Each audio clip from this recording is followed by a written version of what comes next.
Praise the Lord. யோவான் எழுதின சுவிசேஷம் 6ஆம் அதிகாரம் 48வது வசனத்தை நாம் வாசிக்கும் பொழுது, ஜீவ அப்பம் நானே என்று சொல்லி நாம் வாசிக்கிறோம். பிரியமானவர்களே, இங்க யூதர்கள் இந்த வார்த்தைகளை கேட்ட உடனே இயேசு கிறிஸ்துவை பார்த்து, இவர் யார்? இவர் யோசேப்புடைய குமாரர் தானே, இவர் மரியாளுடைய குமாரர் தானே, ஆனால் இவர் ஜீவ அப்பம் என்று சொல்லுகிறாரே என்று சொல்லி ஒரு ஐயத்துடனே பார்க்கிறார்கள். பிரியமானவர்களே, இயேசு அதற்கு சொல்லுகிறார், வானத்திலிருந்து வந்த ஒரே ஜீவப்பம் நான் என்று கர்த்தர் சொல்லுகிறார். பிரியமானவர்களே, உங்களுடைய பிதாக்கள் வனாந்திரத்திலேயே மன்னாவை புசித்து மரித்து போனார்கள், ஆனால் இந்த ஜீவ அப்பத்தை புசிக்கிறவர்களுக்கோ மரணம் இல்லை என்று கர்த்தர் சொல்லுகிறார். பிரியமானவர்களே, இதை கேட்டவுடனே கூட யூதர்களுக்கு ஒரு பெரிய சந்தேகம். இவருடைய சரீரத்தை நாம் எப்படி புசிக்க முடியும், இவருடைய இரத்தத்தை நாம் எப்படி பானம் பண்ண முடியும் என்று சொல்லுகிறார்கள். இதை நாம் இந்த நாட்களிலே திருவிருந்து என்று சொல்லி நாம் ஒவ்வொரு மாதமும் நாம் எடுத்துக்கொண்டு இருக்கிறோம். பாருங்க, ஆண்டவராகிய இயேசு கிறிஸ்துவுடைய சரீரம் நமக்காக கிழிக்கப்பட்டது. அவருடைய ரத்தம் அது திரு ரத்தம். பாருங்க, அவரை போல பரிசுத்தம் யாருமே இல்லை.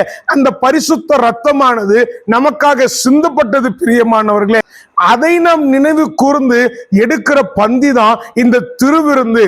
ராபோஜனத்திலே கர்த்தர் சொல்லுகிற நேரத்தில், இதை என்னுடைய சரீரமாகவும் இதை என்னுடைய ரத்தமாகவும் நீங்கள் எடுத்துக்கொள்ளுங்கள் என்று சொல்லி தன்னுடைய சீஷர்களிடத்திலே கர்த்தர் சொல்லுகிறார். பிரியமானவர்களே, அந்த திருவிருந்தை குறித்து தான் இந்த 6ஆம் அதிகாரத்திலே இயேசு கிறிஸ்து பேசுகிறார். இப்படிப்பட்ட ஒரு திருவிருந்தை கர்த்தர் நமக்கு பெரிய பாக்கியமை கொடுத்திருக்கிறார்.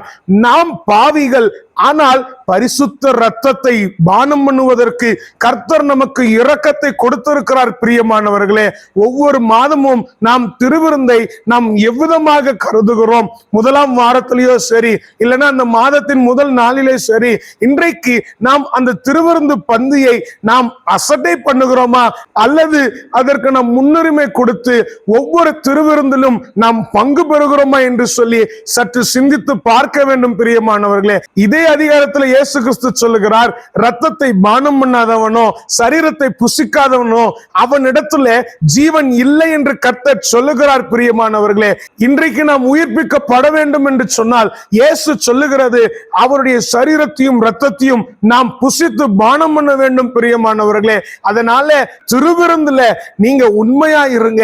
கர்த்தர் அதன் நிமித்தம் நம்மை உயிர்ப்பிக்க வல்லவராய் இருக்கிறார். கர்த்தர் நாமே நம்மளை ஆசீர்வதிப்பாராக. ஆமென்.